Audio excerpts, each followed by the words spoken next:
दर्शकवृन्द नमस्कार। निमाज स्टुडियोको भोइस फर एजुकेसनको यो नयाँ विशेष श्रृङ्खलामा यहाँहरू सबैलाई हार्दिक स्वागत छ। दर्शकवृन्द, मैले यसलाई विशेष श्रृङ्खला दुईटा कारणले भनिरहेको छु। एउटा हो आज हामीले निम्त्याएको अतिथि। आजको अतिथिको बारेमा भन्नुपर्दाखेरिमा उहाँ एक आध्यात्मिक गुरु हुनुहुन्छ। पहिले पेसाले डाक्टर हुनुहुन्थ्यो, पछि उहाँले उक्त पेसालाई छोडेर अहिले पूर्ण र सम्पूर्ण रूपमा अध्यात्ममा समर्पित रहनुभएको छ। उहाँ ओशोको सहोदर भाइ पनि हुनुहुन्छ। यदि भनिसके पछाडि दर्शकवृन्दहरूमा पक्कै पनि उहाँको बारेमा केही कुरा मनमा खेल्यो होला, केही कुरा मस्तिष्कमा भिजुलाइज भयो होला। अवश्य पनि दर्शकवृन्द, उहाँ हुनुहुन्छ डाक्टर स्वामी शैलेन्द्र सरस्वती। त्यस्तै गरी अर्को हाम्रो यो एपिसोड जुन छ, यो श्रृङ्खला जुन छ, त्यसलाई मैले विशेष भन्नुको कारण अर्को पनि छ। त्यो हो आज हामी उहाँसँग भर्चुअल्ली कुरा गर्दैछौँ। उहाँको भौतिक उपस्थिति यहाँ हुनको लागि गाह्रो भएको कारणले अनलाइन प्लेटफर्म मार्फत नै हामीले उहाँसँग कुरा गरेका छौँ र आजको कुराकानीमा मुख्य गरेर दुईटा सन्दर्भलाई हामीले जोड्ने जमर्को गरेका छौँ। एउटा हो ध्यान के हो र अर्को हो हामी ध्यानलाई कसरी हाम्रो जीवनमा लागू गर्न सक्छौँ। मुख्य गरेर केटाकेटीहरूमा कसरी चाहिँ ध्यानलाई प्रयोगमा ल्याउन सकिन्छ। यो दुईटा विषयमा हामी कुरा गर्दैछौँ। आउनुहोस् दर्शकवृन्द, आजको कार्यक्रम सुरु गरौँ।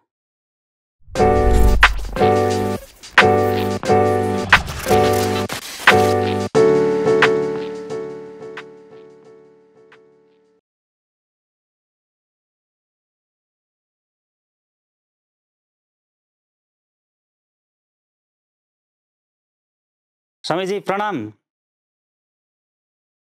So, what exactly is dhyan? The word ध्यान itself is self-explanatory. इस शब्द पर ध्यान दीजिए, ध्यान पर उसका भावार्थ एकदम समझ में आ जाता है। ध्यान का अर्थ है होश, awareness. Normally we use this in our day to day language. हम किसी स्टूडेंट से कहते हैं कि शिक्षक क्या पढ़ा रहे हैं, ध्यानपूर्वक सुनो। हम किसी ड्राइवर से कहते हैं कि ध्यानपूर्वक गाड़ी चलाना, एक्सीडेंट ना हो जाए। तो ध्यान का अर्थ है होशपूर्वक, with full consciousness, with awareness. In day-to-day life, when we say dhyan, it means aware of the objective world. When we use the same word dhyan in spiritualism, it means subjective awareness. Be aware of yourself too. Of course, बाहर की दुनिया का भी ध्यान रखें, उसका ख्याल रखें, उसका होश रहे। हम जो भी काम कर रहे हैं, भोजन कर रहे हैं कि स्नान कर रहे हैं कि बगीचे में सुबह टहल रहे हैं, ड्राइविंग कर रहे हैं, ध्यान पूर्वक करें। लेकिन साथ में ये भी ध्यान बना रहे कि ये कौन है जो भोजन कर रहा है, स्वाद ले रहा है, चाय खा रहा है, सुबह के सैर का आनंद ले रहा है। ये कौन है? वो मैं खुद हूं। तो अपना खुद का ख्याल, self remembrance, self awareness is meditation. तो ध्यान के दो अर्थ हो गए। एक अर्थ हुआ बाहर की दुनिया का होश, एक अर्थ हुआ अपना स्वयं का होश। तो दोनों ही चीजें उपयोगी हैं। हमको बाहर की दुनिया में भी जीना है और अपना होश रखते हुए जीना है। यहाँ से स्पिरिचुअलिज्म की, अध्यात्म की शुरुआत होती है। So meditation is different than concentration. In concentration we are focusing our consciousness totally on one object which is outside us. In meditation, we have a double-arrowed consciousness, objective as well as subjective awareness. बाहर की दुनिया का भी ख्याल है और अपना भी ख्याल है। इसका नाम ध्यान है। Swamiji, I just want to be a little bit clear on what you said, subjective awareness and objective awareness. What's the difference in between these two? Object is outside us. दुनिया में हम कुछ देख रहे हैं, सुन रहे हैं, सूंघ रहे हैं, पढ़ रहे हैं, वो बाहर के ऑब्जेक्ट्स हैं। मैं आपसे चर्चा कर रहा हूं, आप मुझसे बाहर हैं, आप मेरे लिए ऑब्जेक्ट हैं। लेकिन मैं अपन आंख बंद करके मैं भीतर महसूस करूं कि मैं कौन हूं। मैं सब्जेक्ट हूं। आई am the subject for my self. For you it is just opposite. मैं आपके लिए एक दृश्य हूं, आप दृष्टा हैं, लेकिन आप स्वयं के लिए दृश्य नहीं है। You are the seer, not the seen. So we have to become aware of both the seer and seen. दृष्टा और दृश्य दोनों का ख्याल बना रहे। सामान्यतः क्या होता है, समझो एक आदमी फिल्म देख रहा है टाकीज में बैठ के, वो फिल्म की कहानी में पूरी तरह से डूब गया, अपने आप को भूल गया। इसको कहते हैं आत्मविस्मरण, सेल्फ फॉरगेटफुलनेस। ये आध्यात्मिक ध्यान से विपरीत अवस्था है। बाहर के ऑब्जेक्ट ने पूरी तरह से सारी चेतना को खींच लिया। किसी से झगड़ा हो गया, हमको गुस्सा आ गया, हम उस व्यक्ति पर केंद्रित हो गए जिसने क्रोध दिलाया। हम अपने आप को भूल गए। जो भीतर क्रोध आ रहा है उसका हमें होशो हवास नहीं है। हम एक प्रकार की बेहोशी में हैं। तो जब हम अध्यात्म में कहते हैं बेहोशी, इसका मतलब है स्वयं के प्रति होश नहीं है। और ध्यान का मतलब है स्वयं के प्रति होश, एक सब्जेक्टिव अवेयरनेस। यह subjective awareness can happen without any object. समझो आप अपने कमरे में अकेले बैठे हैं, कोई नहीं है, ना आप कुछ देख रहे हैं, ना पढ़ रहे हैं, ना सुन रहे हैं, बस आप हैं। अपनी मौजूदगी का एहसास करें। Feel your own presence. There is nobody else, nothing happening outside, but you are there. So just enjoy your own presence. अपनी मौजूदगी का मजा लेना, इसका नाम मेडिटेशन है, इसका नाम ध्यान है। ठीक है जी।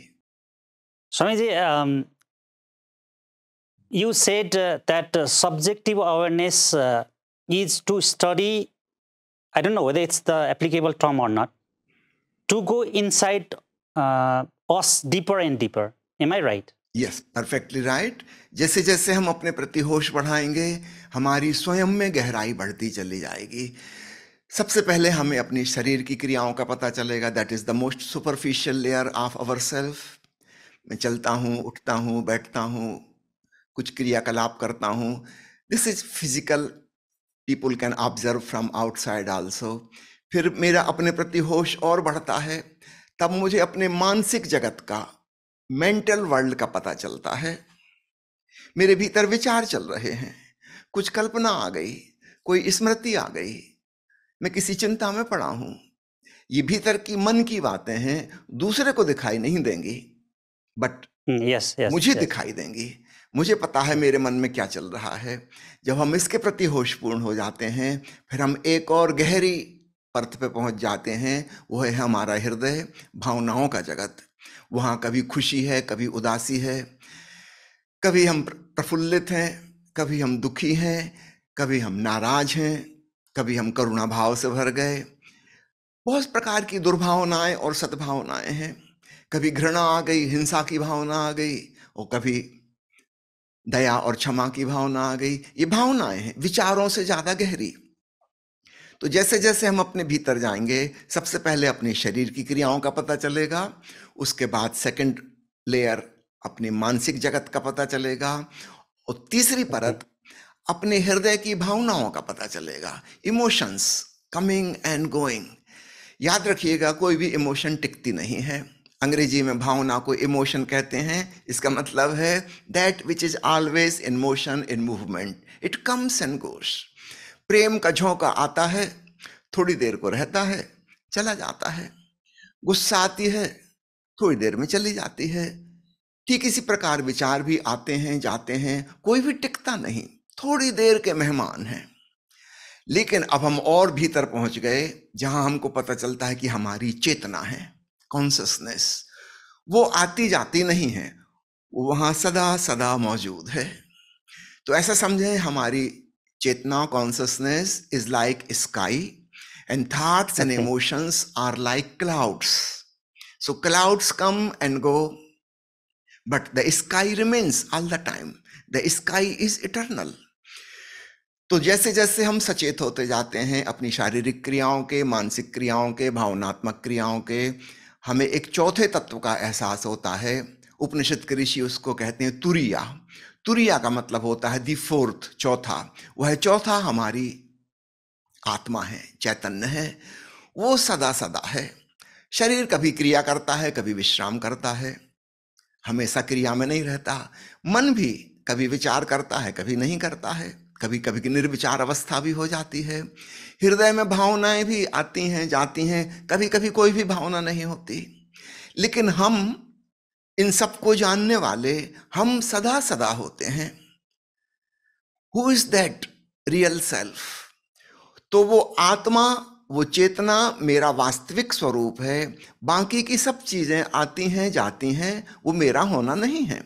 जब मुझे क्रोध नहीं आया था तब भी मैं था, क्रोध के दौरान भी मैं था, फिर क्रोध चला गया, मैं तो अभी भी हूं।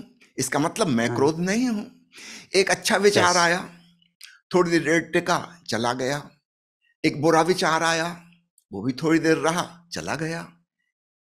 शरीर के तल पर स्वास्थ्य आया, बीमारी आ गई, फिर स्वास्थ्य आ गया। ना मैं स्वास्थ्य हूं, ना मैं बीमारी हूं, मैं कोई और हूं जिसने स्वास्थ्य को भी जाना, जिसने बीमारी को भी जाना। कभी मैं छोटा बच्चा था, फिर मैं किशोर अवस्था में आ गया, टीनेजर हो गया, फिर मैं युवा हो गया, फिर मैं एडल्ट हो गया, फिर मैं प्रौढ़ होने लगा, अब मैं बूढ़ा हो गया। वास्तव में मैं कौन हूं? मैं बच्चा हूं कि बूढ़ा हूं कि जवान हूं? मैं इनमें से कोई भी नहीं। ये चीजें आई गई शरीर पर। मैं एक चौथा तत्व हूं जिसने बचपन को जाना, युवावस्था को जाना, अब वृद्धावस्था को जान रहा है। वह जानने वाला तत्व हमारा चैतन्य है, कॉन्शसनेस है। तो उसको जानना ध्यान है। तो जो हम कहते हैं सब्जेक्टिव अवेयरनेस, तो हम शुरुआत करते हैं शरीर से, फिर जाते हैं मन पर, फिर जाते हैं भावना पर, और अंत में हम पहुंच जाते हैं चेतना पर, आत्मा पर। वो हमारा सच्चा स्वरूप है। ठीक। So there are four dimensions. Can we call it dimensions or layers? Like first we start from physics, sorry. Physical, yeah. Physical, mental, emotional, and spiritual. Emotional, four and dimensions. Spiritual. Yes. 4 dimensions. Yes. All right. So once we step into the fourth one, now that is meditation or dhyan. Yes. I think that's what I have understood. Very clear. To know yourself, your authentic real self, is the target of meditation. So the process starts from the physical, then it goes deeper into mental, then further deeper into emotional, and finally it reaches to the very target, the consciousness, the fourth. Chetana. Yes, Chetana. Swamiji, we can see many people meditating or sitting themselves or pushing themselves in dhyan with different postures, different techniques, different ways. I can see some of the people keeping their fingers in different postures. I do not know how to do that. And chanting the mantra like Om or something like that. So is it dhyan? Can we call it dhyan? Itself, asana, pranayam, mudra, postures are not dhyan, but they can be helpful. Asana belongs to the physical body. Yes. Chanting belongs to the mind. You are repeating a thought or a mantra inside, that is in the mind. If you are speaking the mantra, then using the physical body. So these devices can be used, but don't get obstructed there. वहां पर रुक नहीं जाना है। तो शरीर का उपयोग करना है।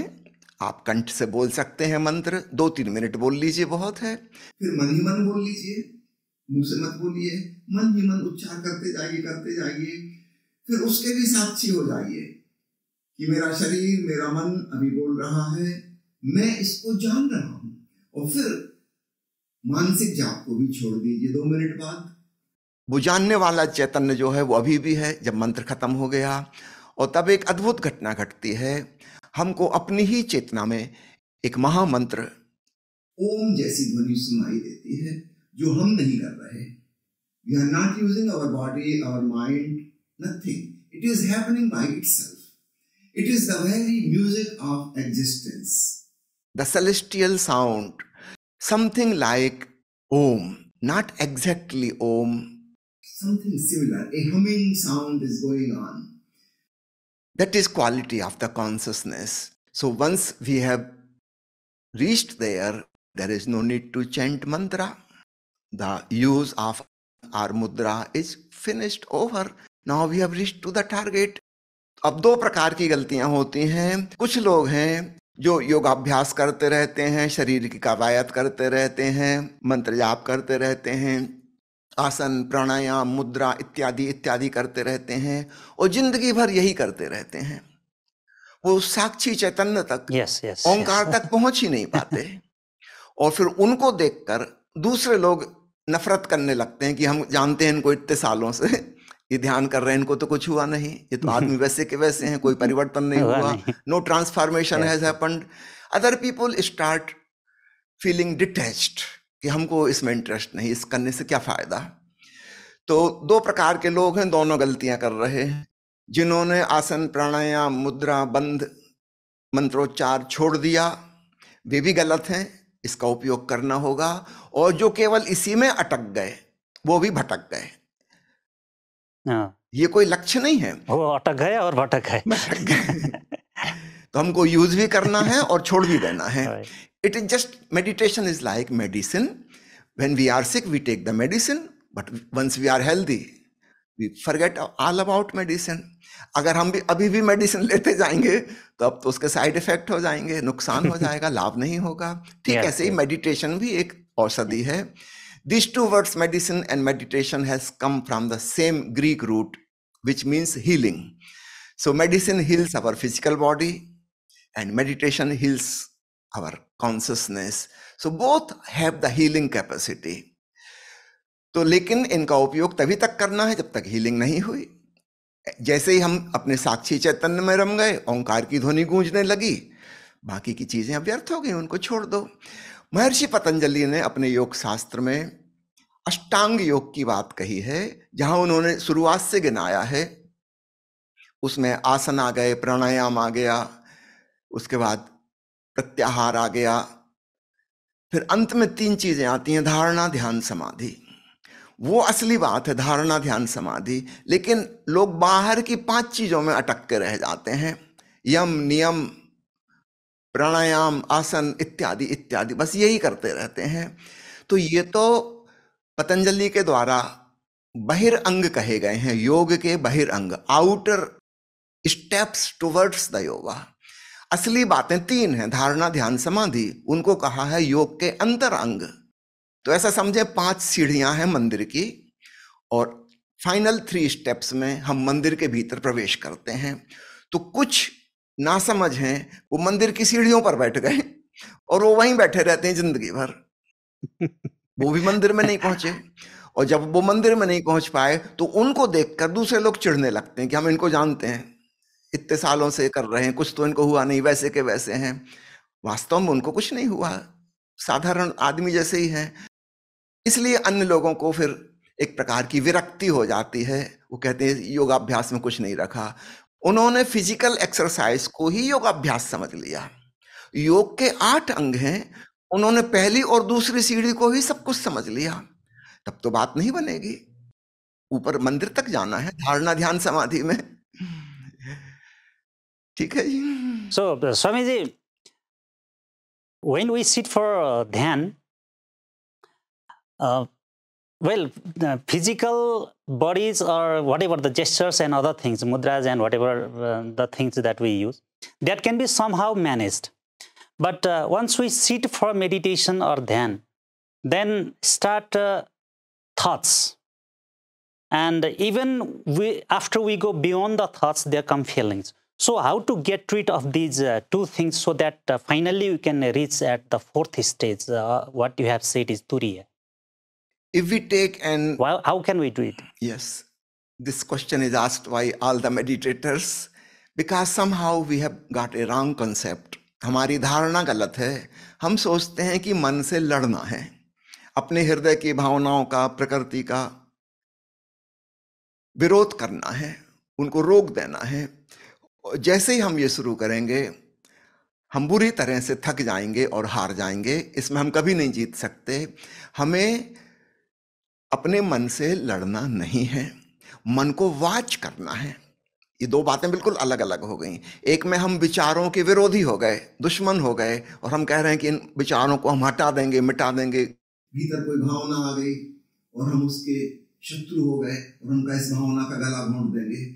इस प्रोसेस में हमने अपने भीतर एक अंतर युद्ध, इनर वार शुरू कर दिया, और इस वार में हम हारेंगे, क्योंकि विचारों को, भावनाओं को जो शक्ति चला रही है वो भी हमारी ही शक्ति है और हम ही उससे लड़ रहे हैं। ये तो ऐसा हो गया मेरे बाएं हाथ और दाएं हाथ का झगड़ा हो जाए और दोनों एक दूसरे पर अटैक कर दें और एक दूसरे को लहूलुहान कर दें। कौन जीतेगा, लेफ्ट की राइट? कोई नहीं जीत सकता। मैं हार जाऊंगा, क्योंकि दोनों में मेरी ही ताकत काम कर रही है, इस तरफ से भी उस तरफ से भी। ये तो कोई जीत हार हो नहीं सकती। लेकिन इस पूरी प्रोसेस में I am wasting my energy, I will be exhausted, tired, and I will take a wrong conclusion that I am very weak, I can not do meditation. ये ध्यान वगैरह मेरे लिए नहीं है, मेरे वश के बाहर हैं। तो गलती कहाँ हो गई? हमारी धारणा गलत थी। वो जो कंसेप्ट था कि ध्यान क्या है, वो ही गलत था। ध्यान का मतलब है दृष्टा भाव, साक्षी भाव। हमें देखना है चुपचाप कि क्या हो रहा है। एक विचार आया, स्वागत है, आने दो। थोड़ी देर रहा, वो चला गया, दूसरा आ गया। हम चुपचाप देख रहे हैं। I am the host, the thoughts are guests, they come, stay for few seconds and then they go by themselves. We don't have to invite, we don't have to push them out. We just watch as a host. I have nothing to do with them, totally indifferent, no friendship, no enmity, just a witness, a watcher. जब हम उपेक्षा भाव से उनको देखते हैं, भगवान बुद्ध ने उपेक्षा शब्द का बहुत उपयोग किया है। उपेक्षा, इंडिफरेंट, ना हमारी दोस्ती है ना दुश्मनी है।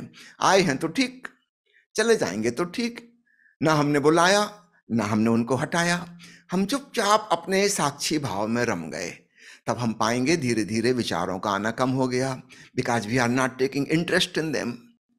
कोई गेस्ट आपके घर में कब आता है? जब आप उसको चाय पानी देते हैं। अगर आपने इंटरेस्ट लेना बंद कर दिया, आप नमस्कार भी नहीं करते, विदाई भी नहीं देते, वो कहेगा ऐसे आदमी के घर क्यों जाना, वो आना ही बंद कर देगा।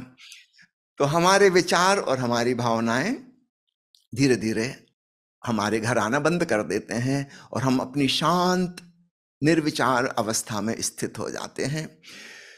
तो ध्यान की परिभाषा खूब अच्छे से समझ लें तो फिर ये गलती नहीं होगी। हमको वॉचफुल होना है, होस्टाइल नहीं होना है, फ्रेंडली भी नहीं होना है। हम भली भांति जाने कि मन में जो कुछ भी चल रहा है ये वास्तव में मेरा नहीं है। जितने भी विचार हैं ये बाहर से किसी ने हमको दिए हैं, माता पिता ने सिखा दिया, भाई बहनों ने सिखा दिया, फिर स्कूल में, कॉलेज में शिक्षकों ने सिखा दिया, फिर हमने कुछ किताबों से पढ़ लिया, कुछ टेलीविजन से देख लिया, कुछ यूट्यूब चैनल से देख लिया, बाकी का ज्ञान गूगल ने हमारे भीतर भर दिया। इसमें हमारा क्या है? मैं जब पैदा हुआ था मुझे कोई भाषा नहीं आती थी, किसी शब्द का अर्थ नहीं पता था, मेरे भीतर कोई विचार नहीं था। और उस अवस्था में साल 2 साल हर बच्चा जीता है। फिर धीरे धीरे वो कुछ शब्द सीखता है, फिर बोलना सीखता है, फिर विचार। तो सारे विचार बाहर से आए। They are all foreign elements, they don't belong to me. It means I can be without them sometimes. Of course they are useful, I will use them. जब आप ऑफिस में हैं, फैक्ट्री में हैं, दुकान में हैं, जहां विचारों की गुणाभाग की जरूरत है, आप अपने ज्ञान का उपयोग करेंगे। स्कूल कॉलेज में जो सीखा है, जहां आप अपने घर आ गए, विश्राम कर रहे हैं, अभी उन विचारों की क्या जरूरत है? Just put the mind of and enjoy your time.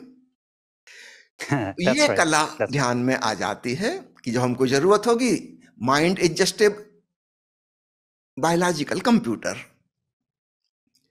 जैसे वैज्ञानिकों ने एआई बना ली है, आर्टिफिशियल इंटेलिजेंस, ये हमारी नेचुरल इंटेलिजेंस है। It is also mechanical. ये छोटी सी खोपड़ी में वो बायो कंप्यूटर फिट है, उसमें बहुत सारी इंफॉर्मेशन फीड कर दी गई है बचपन से लेकर आज तक। जैसे ही यह भाव आता है कि ये विचार मेरे नहीं हैं, हम उनसे डिस्कनेक्ट हो जाते हैं। अगर मैं समझता हूं कि ये विचार मेरे हैं, तब तो फिर उनसे नहीं छूट सकते। वो जो अटैचमेंट है, मेरेपन की भावना, मोह प्रवृत्ति, ये मेरे हैं, तब तो फिर मैं उसके लिए लड़ने बरने तैयार हो जाऊंगा। कोई मुझसे कह देगा कि आपका ये विचार गलत है, झगड़ा खड़ा हो जाएगा। आई विल फील इंसल्टेड कि आपने मुझे गलत कह दिया। यदि मुझे पता है कि ये मेरे विचार नहीं हैं और कोई कहेगा कि ये विचार गलत हैं, मैं भी हंसूंगा कि हो सकता है गलत हो, मुझे क्या पता, ये मेरे नहीं है, मैंने यहां वहां से इकट्ठे कर लिए थे, हो सकता है गलत हो। फिर मुझे चोट नहीं लगेगी, क्योंकि मैं विचारों को मेरा मानता ही नहीं हूं। It is collected information, feed it in this small biocomputer. It may be right, may be wrong, I don't know. I am somebody else. तो यह भाव आते ही विचारों के साथ हमारा जो आइडेंटिफिकेशन है वो टूट जाता है। हम अपने आप को पृथक महसूस करते हैं और तब विचार अपने आप नहीं चल सकते, वो हमारा अटैचमेंट ही उनको चलाता था। इसको ऐसे समझ लीजिए, आपने बिजली का एक प्लग किसी चीज का लगाया, बटन ऑन की, तो बिजली प्रवाहित होने लगी उसको उपकरण में, उस इक्विपमेंट में, वो इक्विपमेंट काम करने लगा। समझो पंखा हमने लगा दिया प्लग, पंखा चलने लगा।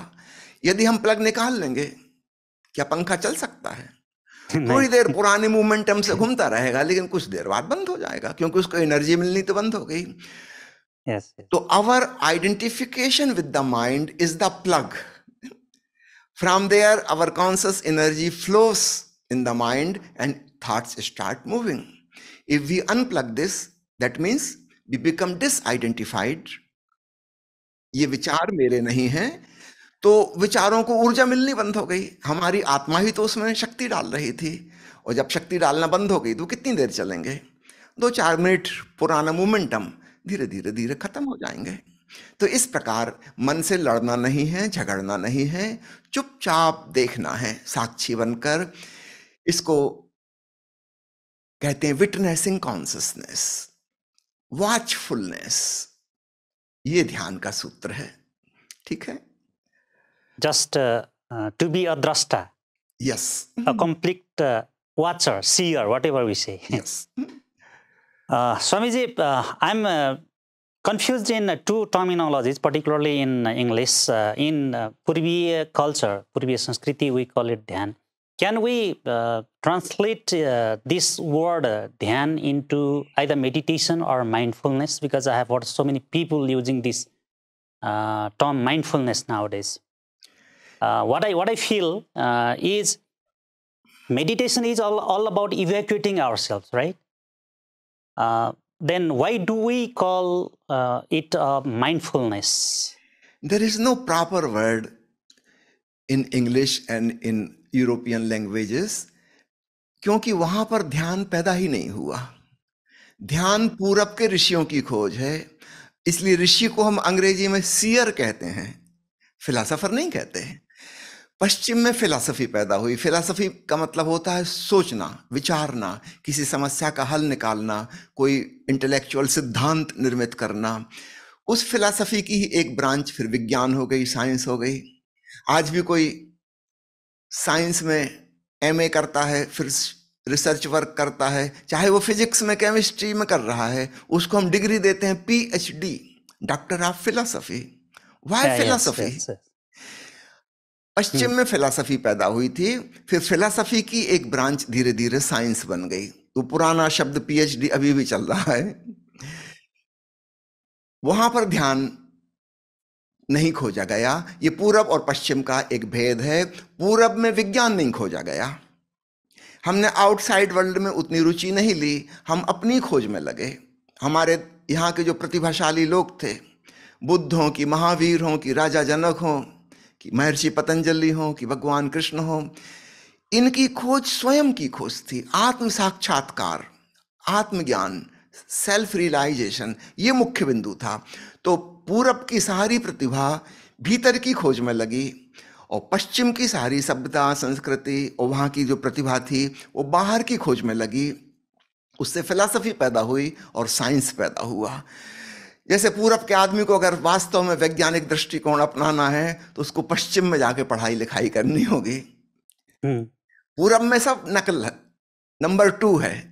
यहाँ कोई आदमी चाहे फिजिक्स में MSc कर ले और PhD भी कर ले, उसका दिमाग परिवर्तित नहीं होगा, वो साइंटिफिक एटीट्यूड वाला नहीं बनेगा। डिग्री तो उसको मिल गई, वो पढ़ा सकता है, कॉलेज में प्रोफेसर हो सकता है, लेकिन उसका माइंड सेटअप जो है, वो जो बचपन से उसकी सबकॉन्शियस माइंड बनी है, वो साइंटिफिक नहीं हो सकती, क्योंकि बचपन की कंडीशनिंग है वैसी। पश्चिम में विज्ञान और फिलॉसफी पैदा हुई। अब दार्शनिक के लिए कोई शब्द नहीं है पश्चिमी भाषा में। मजबूरी में दर्शन को हम फिलॉसफी कहते हैं, जबकि दोनों बातें बिल्कुल अलग हैं। दर्शन का मतलब है to see, to watch, to be a witness, और फिलॉसफी का मतलब है लव ऑफ थिंकिंग, चिंतन मनन से प्रेम। ये दोनों बिल्कुल अलग अलग बातें हैं। पूरब का ऋषि कह रहा है कि चिंतन मनन के पार जाना है, चिंतन मनन को ड्रॉप करना है, और पश्चिम चिंतन मनन पे फोकस कर रहा है। इसलिए पश्चिम के जो फिलॉसफर हैं वे दार्शनिक नहीं हैं, और पूरब के जो दार्शनिक हैं वे फिलॉसफर नहीं हैं, उन्होंने कोई सिद्धांत नहीं दिया। तो इस बात को भेद समझिएगा। इसलिए मेडिटेशन का कोई इक्विवेलेंट वर्ड पश्चिम की भाषाओं में नहीं है। मैं आपको एक मजेदार किस्सा सुनाऊं। ध्यान का आपने पूछा। भारत में संस्कृत शब्द ध्यान उपयोग में आता रहा। भगवान बुद्ध नेपाल में पैदा हुए थे। उस समय नेपाली भाषा को पाली भाषा कहा जाता था, तो उन्होंने वहां की स्थानीय भाषा पाली भाषा में ही प्रवचन दिए। ध्यान झान कहलाता था आज से 2500 साल पहले। तो संस्कृत का ध्यान वो लोक भाषा में झान बन गया। झान धीरे धीरे फिर चाइना पहुंचा। बुद्ध के करीब 500-600 साल बाद भारत के एक संत बोधि धर्म थे, वे चाइना पहुंचे। वहां उन्होंने बौद्ध धर्म का प्रचार प्रसार किया। फिर बौद्ध धर्म वहां से जापान पहुंचा। वो झान शब्द धीरे धीरे झेन बन गया। तो प्रोनाउंसिएशन थोड़ा सा चेंज हो गया, लेकिन है वो ध्यान, क्योंकि उसका ट्रांसलेशन नहीं हो सकता किसी चाइनीज भाषा में और किसी जापानी लैंग्वेज में ट्रांसलेशन नहीं हो सकता। तो ज्यों का त्यों वो चल रहा है। आज जब हम कहते हैं जापान के झेन फकीर, तो वास्तव में हम कह रहे हैं ध्यान करने वाले संत, ध्यानी संत। तो ठीक ऐसे ही पश्चिम की भाषा में कोई प्रॉपर इक्विवेलेंट नहीं है। जो शब्द क्लोज से क्लोज आ सकता है वो है मेडिटेशन, वो है mindfulness. These are poor translation, not exact translation. So we have to emphasize it, because whenever we use the word meditation, the simple question arises, on whom? Meditating on what? गलत सवाल हो गया। यहां तो meditation का मतलब था watch the watcher. ये कोई ऑब्जेक्ट नहीं है जिस पे हमको फोकस करना है, कि कोई आदमी दीपक की लौ पे ध्यान कर रहा है, वो कह रहा है कि I am meditating. No, this is not meditation. This is concentration, contemplation. These are different things. Contemplation, it is a function of the mind. Concentration is also a function of mind, not going beyond the mind. So when we use meditation or mindfulness, we should say in detail and properly that this is not real meditation, but there is no proper word, so that's why we are using it. जब हम कहते हैं ध्यान, ध्यान किसी पर नहीं किया जाता, लेकिन अब समय बदल गया। पश्चिमी शिक्षा प्रणाली और अंग्रेजी भाषा हमारे भारत में और नेपाल में भी फैल गई। अब किसी से कहो ध्यान करो तो वो भी पूछता है किस पे ध्यान करें, भगवान की मूर्ति पर, किसी मंत्र पर, किसी विचार पर। नहीं, ध्यान का ये मतलब ही नहीं था। ध्यान का ये मतलब नहीं था। ध्यान का मतलब था अपने होने के प्रति होश, not concentration, not contemplation, not thinking, no mind activity. तो जरा मुश्किल है ट्रांसलेशन करना, सबसे अच्छा है तो ध्यान को ध्यान ही कहें, सबसे अच्छा। Present world, particularly the children, seem to be totally deviating themselves in different other things which are not generally accepted by the parents in the schools or even in the society. What I feel that they are going in the way of self-destruction. And I am pretty sure, not only pretty sure, that I am absolutely sure that meditation or dhyan can help them, bring them in the right track. So, Swamiji, how can we do it? पहली बात तो ये समझने की है कि युवा पीढ़ी पहली बार पैदा हुई है। जब से शिक्षा प्रणाली आई है उसके बाद से धीरे धीरे युवा वर्ग सामने आया है। पहले युवापन होता ही नहीं था। एक छोटा बच्चा 5-6 साल का हो गया, 8 साल का हो, अपने पिता के काम में मदद करने लगता था। पिताजी उसके कारपेंटर थे, वो लकड़ी उठा के देने लगता था।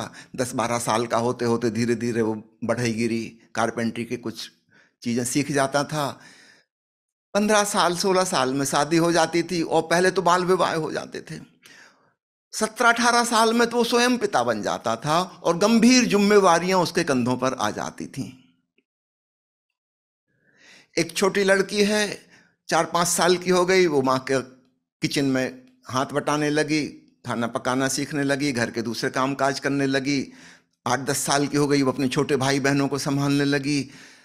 Too much responsibility.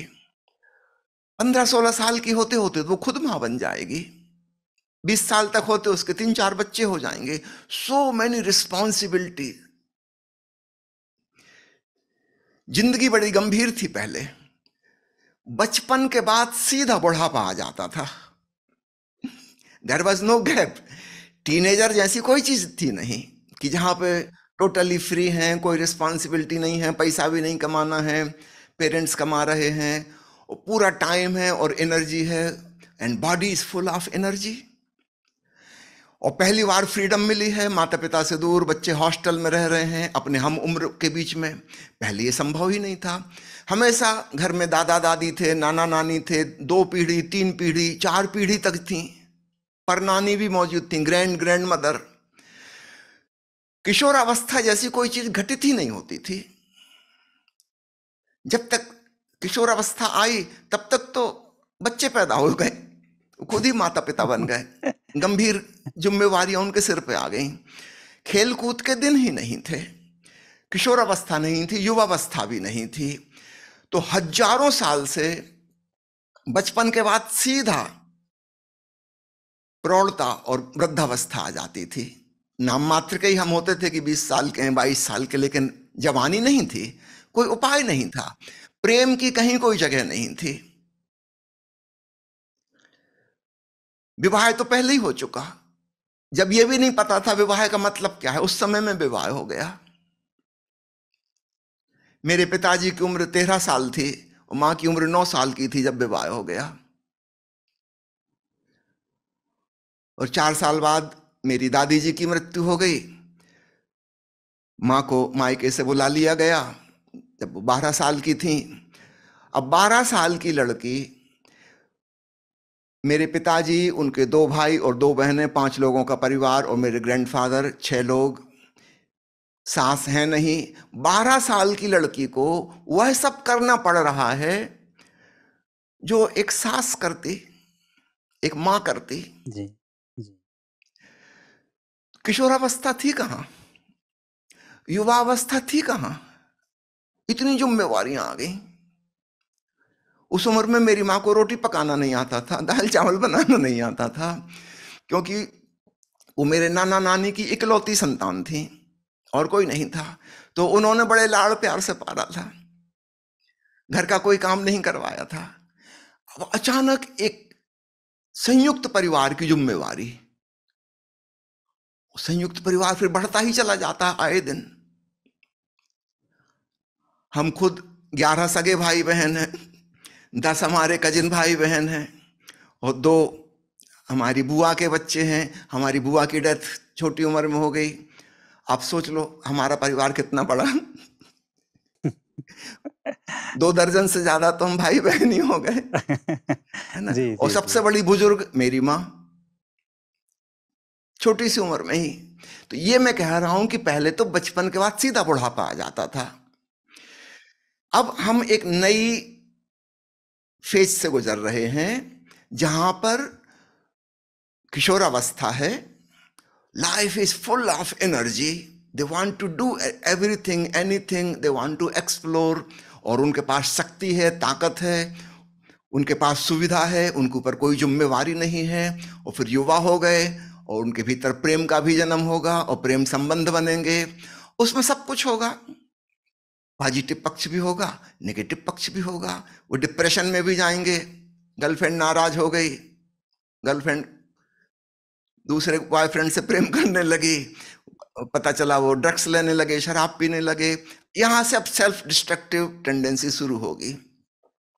तो ये एक नई समस्या है जो पहले हजारों साल के इतिहास में कभी नहीं थी।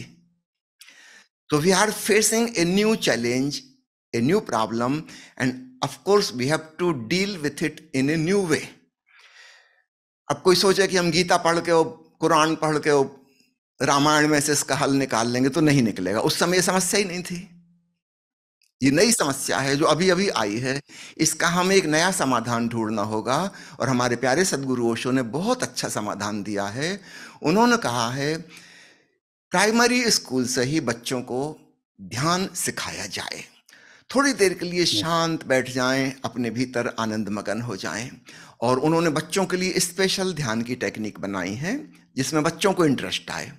ये शांत बैठना ये तो बूढ़ों के लिए है, लेकिन इसके पहले कुछ जी भूमिका की चीजें करनी होंगी, कुछ खेल कूद, कुछ भाग दौड़, कुछ शक्ति पहले खर्च कर लो, भाग दौड़ कर लो, चीख चिल्ला लो, हंस लो, रो लो, गा लो, जो करना है कर लो, विदाउट हर्टिंग एनीबॉडी। तो ओशो ने वैसी टेक्निक बनाई है।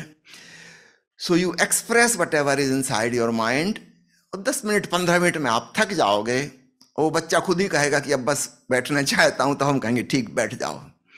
अब 10 मिनट के लिए चुप हो जाओ, आंख बंद कर लो, अपने भीतर मगन हो जाओ। काश यह बचपन से ही सिखाया जाए। हाँ, पुरानी ध्यान की विधियां काम नहीं आएंगी। हम सोचें कि हम छोटे बच्चे को विपस्सना सिखाएं, वो पहले दिन ही मना कर देगा कि बकवास बंद करो, हाँ मुझे नहीं सीखना। है ना, हम कहेंगे फलाना मंत्रोच्चार करो, वो कहेगा मुझे इसमें कोई इंटरेस्ट नहीं, मेरा मोबाइल कहाँ है, वो लाओ मोबाइल देखूंगा। उसका इंटरेस्ट उसमें है। तो हमें कुछ नए ढंग से चीजों को करना होगा, और एजुकेशन के साथ मेडिटेशन को जोड़ना होगा। और पेरेंट्स भी इसका ख्याल रखें। तो पहले तो पेरेंट्स को खुद को सीखना होगा। बच्चों को तो हम वही सिखा सकते हैं जो हम खुद जानते हैं। अगर मैं खुद ही शांत नहीं हूं तो मैं दूसरे से कैसे कहूंगा कि शांत हो जाओ। मैंने सुना है एक सूफी फकीर के पास एक वृद्ध महिला आई गांव की, और उसने कहा कि मेरा बेटा जो है बहुत गुड़ खाता है, मीठे का बड़ा शौकीन है, इसको मना करिए, इसके स्वास्थ्य को नुकसान पहुंचता है। और जो डॉक्टर है वो मना करते हैं कि इसको मना करो, इतना ज्यादा कार्बोहाइड्रेट मीठा ना खाए। उस सूफी फकीर ने कहा कि तुम ऐसा करो, अभी बेटे को वापस ले जाओ, 1 महीने बाद आना। तो महिला हैरान हुई कि आपको जो सिखाना है अभी सिखा दो। उसने कहा नहीं, 1 महीने बाद आना। वो महिला फिर 1 महीने बाद आई। उस फकीर ने उस बेटे को समझाया कि बेटा गुड़ नहीं खाना चाहिए इतना ज्यादा, ये स्वास्थ्य को नुकसान पहुंचाता है। वो महिला बोली ये बात आपने 1 महीने पहले क्यों नहीं कह दी। उस फकीर ने कहा मुझे भी गुड़ बहुत अच्छा लगता है, मैं भी बहुत ज्यादा गुड़ खाता हूं, तो पहले मैं तो गुड़ बंद करूं। मेरे पास वो अथॉरिटी नहीं है कहने की बच्चे से कि गुड़ मत खाओ। पहले 1 महीना मैंने प्रयोग किया, अब मैं जानता हूं कि हाँ गुड़ खाना छोड़ा जा सकता है। अब मेरे बोलने में कुछ दम है, और बच्चे को भी बात तुरंत समझ में आ गई। वो शब्दों में एक ताकत है, क्योंकि अब मैं अपने अनुभव से कह रहा हूं, और मैं खुद इस समस्या से उलझा हूं, और मैं उस समस्या से निजात पाया हूं। तो कुछ हमें ऐसा माहौल तैयार करना पड़ेगा जो लोग ड्रग एडिक्टेड हो गए हैं या डिप्रेशन में चले गए थे और फिर उससे बाहर निकले हैं, वो किस प्रकार, ये जो सीनियर्स हैं ये अपने जूनियर्स को बताएं, क्योंकि इन्होंने समस्या को खुद भुगता है।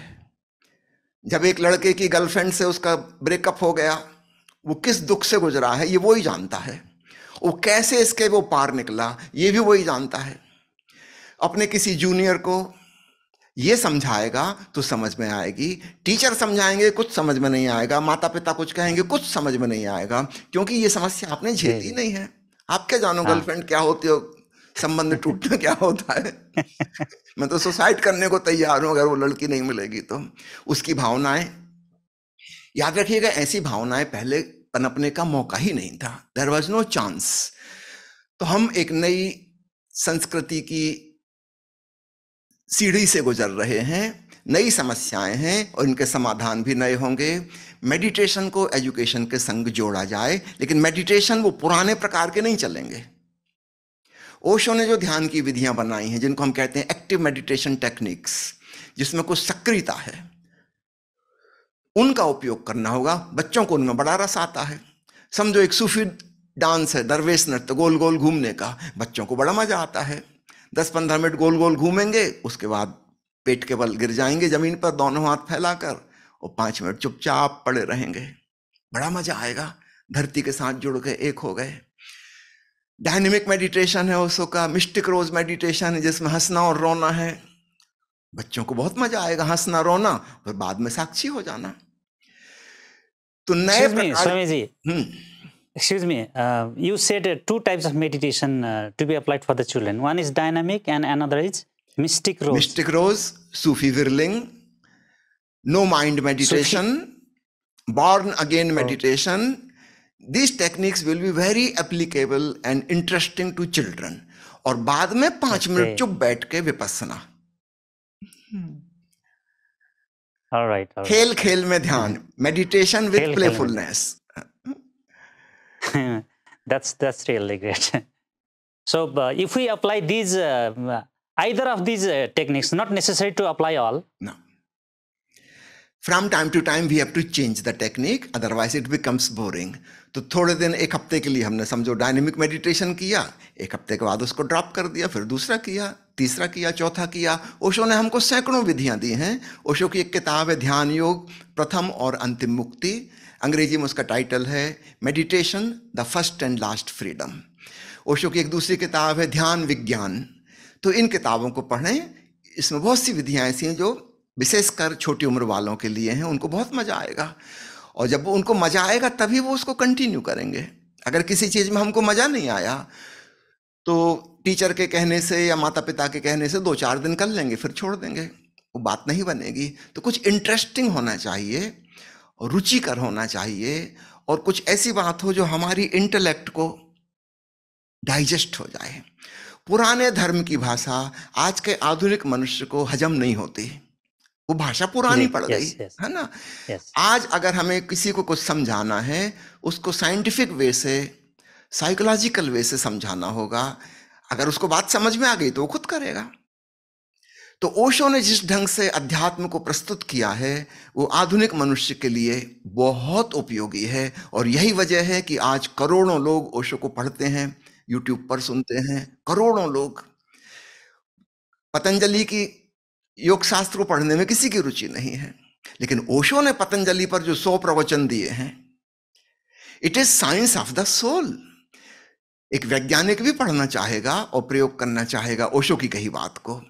भगवान कृष्ण ने गीता में जो समझाया है वो बहुत पुराना हो गया, 4,500-5 हजार साल पुराना।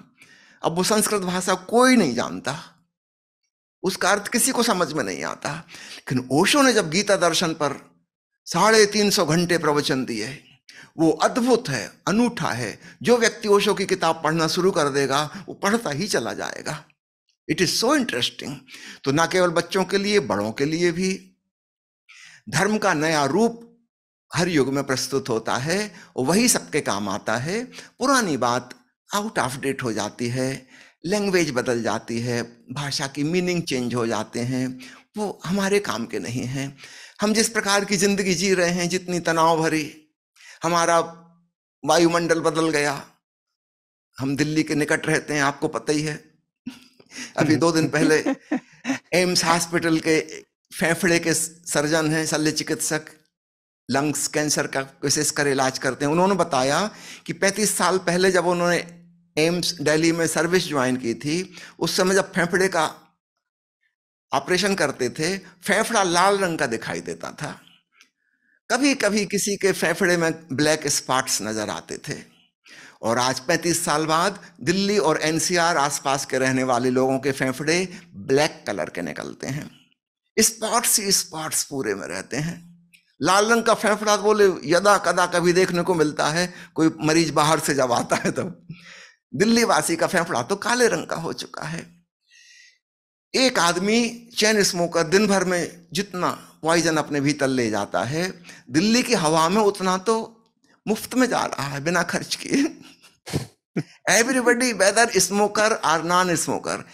ये एम्स के सर्जन ने ये वाली बात बताई है कि पहले हमको पता लग जाता था ऑपरेशन करते समय कि स्मोकर है कि नहीं है, अब पता नहीं चलता। चाहे वो स्मोकर हो चाहे ना हो, सबके फेफड़े एक से हैं, इक्वल। तो हमारा वातावरण बदल गया। अब पुराने जमाने में कहा जाता था कि प्राणायाम करने से प्राण ऊर्जा बढ़ेगी। जी, अभी जी। जरूरी नहीं, हो सकता है जल्दी कैंसर हो जाए। इतने ज्यादा कार्सिनोजन केमिकल्स भीतर जा रहे हैं। अब तो वो लोग जो धीमे धीमे सांस ले रहे हैं वो लंबे टिकेंगे, जिसने ज्यादा सांस ली वो तो मारा जाएगा जल्दी। तो सारी सिचुएशन चेंज हो गई। कभी किसी ने सोचा नहीं था कि इतना ज्यादा पॉल्यूशन हो सकता है, इतना मेंटल टेंशन, इतना एम्बिशन, इतनी गलाघोंट प्रतियोगिता, कंपटीशन, पहले तो कभी नहीं था। तो हम एक नई स्थिति में जी रहे हैं, नई मनस्थिति, नई परिस्थिति। निश्चित रूप से पुरानी ध्यान की विधियां हमारे काम नहीं आएंगी। हमारे भीतर इतना अहंकार है, इतना क्रोध है, इतनी घृणा है, इतनी प्रतिशोध लेने की भावना है। पुराने आदमी में ये नहीं होती थी। एक लकड़हारा था, वो कुल्हाड़ी लेके जंगल जाता था, लकड़ी काटता था। उसकी जो हिंसक प्रवृत्ति है, वायलेंस है, वो लकड़ी काटने में निकल गई, कुल्हाड़ी चलाने में। वो घर आता था, खाना खाता पीता था, शांति से चैन की नींद सो जाता था। लेकिन आज का आदमी ना तो वो कुल्हाड़ी चला रहा, ना वो घोड़े और बैल के साथ कोई काम कर रहा, खेतों में कुछ कर ही नहीं रहा। ऑफिस में जाता है कार ड्राइव करके, वहां जाके कंप्यूटर पर काम करता है, कार ड्राइव करके वापस आ जाता है, सोफे पे बैठ कर रिमोट कंट्रोल हाथ में रखे टेलीविजन के चैनल्स घुमाता रहता है। कोई फिजिकल एक्सर्शन हुआ ही नहीं। उसका वजन बढ़ता जा रहा है, ब्लड प्रेशर बढ़ता जा रहा है, डायबिटीज हुई जा रही है, कोलेस्ट्रॉल ट्राइग्लिसराइड बढ़ गए हैं, हार्ट अटैक होने वाला है। This is something totally new. इतना मोटा आदमी कभी होते ही नहीं था पहले, राजा महाराजा होते थे। आम आदमी इससे बहुत अच्छी कंडीशन में था। आज आम आदमी राजा महाराजाओं से आगे निकल गया। अमेरिका जैसे उन्नत देशों में तो overweight has become the greatest medical problem. Greatest medical problem overweight. लोग खाए जा रहे हैं, खाए जा रहे हैं। तो ना हमारी सांस वायुमंडल वैसा रहा, ना हमारा भोजन वैसा रहा। पंजाब में कुछ एरिया ऐसा है जहां पर इतने ज्यादा इंसेक्टिसाइड छिड़के जाते हैं, वहां फसल खूब पैदा होती है, आदमी बहुत अमीर हैं, लेकिन सबको कैंसर हुआ जा रहा है। वहां से दिल्ली जो ट्रेन आती है उसका नाम ही पड़ गया कैंसर ट्रेन, कैंसर एक्सप्रेस। उसमें 40-50% कैंसर के मरीज ही रोज आते हैं। पहले कोई सोच भी नहीं सकता था कि इंसेक्टिसाइड हमको हर चीज में मिलेंगे, प्रिजर्वेटिव हर चीज में मिलेंगे। क्योंकि सामान्य दूध तो हम ताजा का ताजा पीते थे, ज्यादा से ज्यादा एक दिन चलता था, 24 घंटे से ज्यादा तो नहीं चल सकता था। कि अब कंपनी जो दूध बना रही है उसकी सेल्फ लाइफ तो उनको 1 महीना करनी है। 1 महीना कैसे चलेगा? उसमें प्रिजर्वेटिव डालने होंगे, केमिकल्स डालने होंगे। तो हम कोई ऐसी चीज खा नहीं सकते आज जो वास्तव में हमारे लिए लाभकारी हो। वो प्रैक्टिकली इम्पॉसिबल हो गया। तो हमारा भोजन बदल गया, हमारा हवा पानी बदल गया, नदियों का पॉल्यूशन का लेवल इस स्तर पे पहुंच गया है, अब उस पानी को पी के तो आदमी मर ही जाएगा, मर जाएगा, है ना। पानी नहीं पी सकते आप। कितनी मुश्किल खड़ी होती चली जा रही है। तो इन सारी बदली हुई परिस्थितियों में वो जो पुराने प्रकार का योगाभ्यास था, जो पुराने प्रकार की विपස්සना ध्यान की पद्धति थी, वो आउट ऑफ डेट हो गई। वो काम करती थी एक जमाने में, तब आदमी बिल्कुल सीधा सरल था, गैर पढ़ा लिखा था, दिन भर फिजिकल वर्क करता था, वो 5 मिनट के लिए अपनी सांस देखता था, शांत हो जाता था। आज ये संभव नहीं है। ये जो आदमी दिन भर जिसने कोई फिजिकल एक्सर्शन नहीं किया है, अब इसके लिए फिजिकल एक्सर्शन तभी संभव है जब पत्नी से झगड़ा हो जाए, थोड़ी कलह हो जाए, चीखना चिल्लाना हो जाए, मारपीट हो जाए, कुछ सामान फेंक जाए एक दूसरे के ऊपर, तो कुछ फिजिकल एक्सर्शन होगा, फिर इसके बाद ही रिलैक्स होकर सो जाएगा। अभी परसों मैंने व्हाट्सएप पे एक न्यूज़ देखी, एक महिला ने कोर्ट में तलाक के लिए अर्जी दी है और उसने आरोप लगाया है अपने पति पर कि मेरा पति बिल्कुल परमेश्वर है, बिल्कुल शांत प्रवृत्ति का है, लड़ता झगड़ता नहीं, कभी अपमानजनक बात नहीं कहता, घर के सारे कामों में हाथ बटाता है। तो जज ने पूछा कि आपको प्रॉब्लम क्या है? उनका प्रॉब्लम, मुझे क्रोधित होने का कोई अवसर ही नहीं है और मेरे भीतर बीच में नेगेटिव इमोशंस आते हैं, उनका मैं क्या करूं, किस पर निकालूं? मैं घर में चीखती चिल्लाती हूं तो लोग समझते हैं पागल हैं, दीवालों से लड़ रही हूं। ये आदमी लड़ता ही नहीं है, ये ऐसा कोई मौका ही नहीं देता जिसमें कोई लड़ाई कर सको। ऐसे आदमी के साथ जिंदा रहना मुश्किल है, मुझे तलाक दो। और जज को स्वीकार करना पड़ा कि वास्तव में तो बहुत मुश्किल है शांत आदमी के साथ जीना। हमारे भीतर इतनी अशांति है, इतनी अशांति है कि उसको भी निकलने का अवसर चाहिए। वो महिला अशांत है घर में, वो अपनी सास से लड़ेगी, ननद से लड़ेगी, बच्चों की पिटाई कर देगी। पीटना तो वो अपने हस्बैंड को चाहती है, मगर वो थोड़ा ज्यादा हो जाएगा। लेकिन ये लड़का भी बिल्कुल हस्बैंड की शक्ल सूरत उसी की फोटोकॉपी है, इसको पीट के भी तसल्ली मिल जाती है। जी जी। उसके भीतर क्रोध की भावना है, हिंसक प्रवृत्ति है, ये प्रकृति ने दी है, वो उसका क्या करे? अब इस महिला से हम कहें कि तुम शांत बैठ के अपनी सांस देखो, वो देख ही नहीं सकती। उसके मन में क्रोध के विचार चल रहे हैं, कुछ तनाव का माहौल है, वो शांत हो ही नहीं सकती, सांस देख ही नहीं सकती। एक बार सांस देखेगी, 2 बार देखेगी और चूक जाएगी, किसी विचार में बह जाएगी, उसको ध्यान लगेगा ही नहीं। 2-4 दिन वो करेगी, फिर छोड़ देगी कि क्यों समय वेस्ट करना, उतनी देर में व्हाट्सएप ही देख लें, फेसबुक ही देख लें। इस सांस देखने से क्या होगा? तो हमको मेडिटेशन टेक्निक ऐसी बनानी होगी which is more interesting than WhatsApp and Facebook. Yes, yes. So that people get not only involved but indulge there, right? Yes, it should be very, very interesting, more interesting than anything else in the outside world. तो बच्चों के लिए नई प्रकार की विधियां ओशो ने दी हैं और भविष्य में हमको अपना माइंड ओपन रखना चाहिए। क्या जरूरत है उसके मुताबिक हम नई टेक्निक दें। अगर बीमारी बदल गई तो औषधि भी बदलनी होगी। Yeah, definitely. That's true. So, Swamiji, it's really interesting that I would like to carry this conversation longer and longer with you, but we have time bound anyway. Finally, I would like to ask with you also, I do not take also as an individual because he is beyond that. All right. So shall we take also and his whatever he has given to us, a movement or a pure consciousness? He has given a new vision for the whole humanity. As individual, techniques of self-transformation, and as a society, as a nation, as a world, he has given in every field. विज्ञान कैसा होना चाहिए? सृजनात्मक, creative, not destructive. राजनीति कैसी होनी चाहिए? He has proposed meritocracy in place of democracy. वे कहते हैं गणतंत्र नहीं गुणतंत्र चाहिए। वो पूरा डिटेल में उन्होंने बताया कैसा होना चाहिए। स्वास्थ्य प्रणाली कैसी होनी चाहिए? अभी 1 हफ्ते पहले पंजाब की कैबिनेट मिनिस्टर ने ओशो का कोटेशन संसद में पढ़ के सुनाया और बड़ा हंगामा हो गया। 3 लाख व्यू हो गए उनके उस छोटे से वीडियो के। उन्होंने कहा कि मैं ओशो का एक कोटेशन पढ़ के सुनाना चाहती हूँ स्वास्थ्य से संबंधित। एक डॉक्टर जिंदगी भर प्रैक्टिस करता रहा, खूब पैसे कमाए, फिर उसके बच्चे बड़े हो गए, उनको पढ़ने के लिए उसने मेडिकल कॉलेज में भेजा। अक्सर डॉक्टर चाहते हैं कि उनका बेटा भी डॉक्टर बने। जब उसका जी बेटा जी डॉक्टर बन के आ गया, उसने कहा कि बेटा अब तुम क्लिनिक संभालो और मैं अब थोड़ा रेस्ट करना चाहता हूँ, मेरी उम्र भी बहुत हो गई, थोड़ा घूमूंगा फिरूंगा, कुछ तीर्थ यात्रा करूंगा, तब तक तुम मेरी क्लिनिक संभालो। महीने भर बाद पिता लौट के आया। उसने पूछा कि बेटा अस्पताल कैसी चल रही है? उसने कहा पापा गजब की चल रही है। एक वृद्ध महिला को जिसको आप पिछले 8 साल में ठीक नहीं कर पाए, मैंने 8 दिन में ठीक कर दिया।